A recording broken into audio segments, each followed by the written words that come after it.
So I recently spent a few weeks shooting a video on Israeli settlements. We'll be releasing videos from this series every Monday and Thursday, so make sure you subscribe to the Israel Advocacy Movement on YouTube and Facebook. As I was filming this series in the West Bank, I spent a lot of time in Palestinian areas. When most people think of these areas and the Palestinians that live there, they think of an impoverished people that are living hand to mouth. Take this Interpol fundraising video as an example. The temperature is dropping. The nights are drawing in. How are you preparing to stay out of the cold?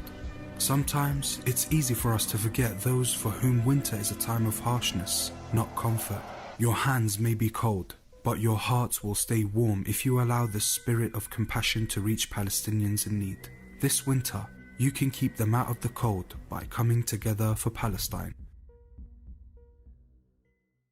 My biggest shock upon actually visiting these areas was witnessing the level of wealth that the Palestinians in the West Bank actually have. The West Bank is popping.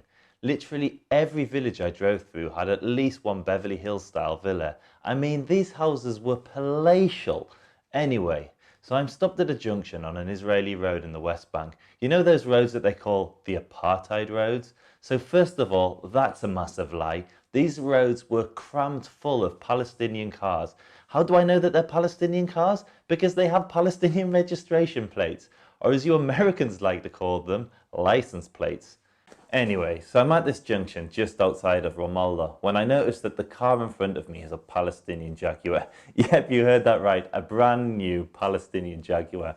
Having spent about a week getting overtaken by Palestinian BMWs, Mercedes, Range Rovers, even a Ford Mustang, pretty much any luxury car you could think of, and not filming any of it, I decided this time I was going to film the Jaguar to give you guys an idea of the type of cars that some Palestinians are driving. So that was a brand new Nissan Jeep. That's the Jaguar in front of me, and that's an expensive Mercedes.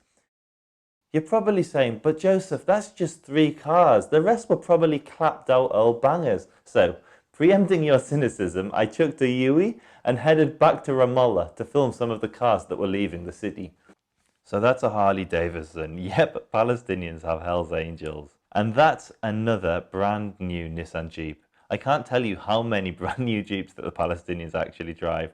That's another Hyundai Jeep. That's a Nissan Jeep. That looks like a BMW M3. Yep, an M3. That looks like an Audi A8 or A6. I think an A6. That's a Mitsubishi pickup. And that's another brand new Jaguar. That's an Audi Jeep. And that looks like a Kia Jeep. And that's another Kia Jeep. Now, did you notice that almost all of the cars were brand new? Even the ones I didn't mention. Palestinian cars are either brand new or 30 years old. I have no idea what happened in between 1980 and 2015, but today the roads are chock-a-block with nice new motors.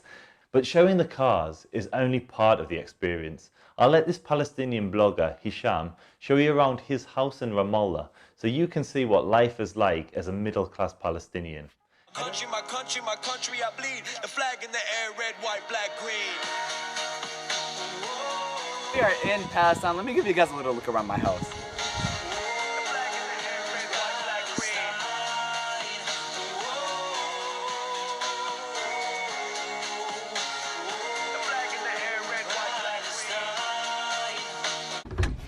The first living room we have in our house, and then you come in, and then there's like a family living room right here, and then the kitchen.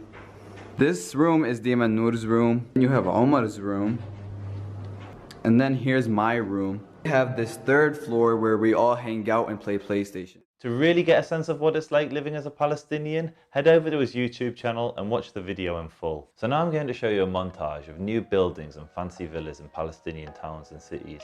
These are just standard scenes that you'll see in the new Palestinian areas.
Located a half-hour from Jerusalem and just 15 minutes from Ramallah is the brand new Palestinian city of Rawabi.